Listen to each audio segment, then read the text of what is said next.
Il est venu tenter d'éteindre un début d'incendie. Jens Stoltenberg, le secrétaire général de l'OTAN, était à Paris, son premier déplacement depuis les propos très polémiques d'Emmanuel Macron au début du mois de novembre.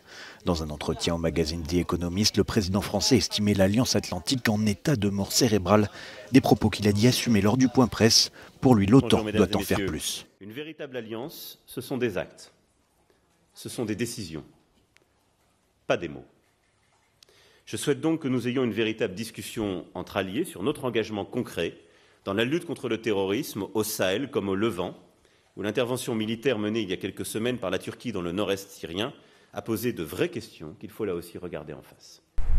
L'offensive turque au nord-est syrien contre les combattants kurdes est en effet inédite, tant Washington, qui s'est retiré de la zone, qu'Ankara n'ont consulté leurs alliés de l'OTAN.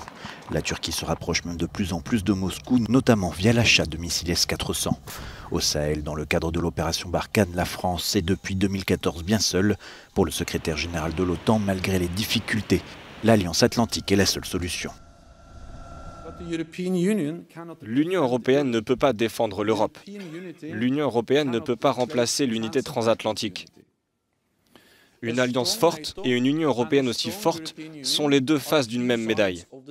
Ces deux éléments sont indispensables au maintien de la liberté et de la prospérité de l'Europe. Reste à savoir qui est l'ennemi, a rappelé Emmanuel Macron. Selon lui, le dialogue doit rester continu avec la Russie, un acteur de la géopolitique mondiale toujours plus incontournable.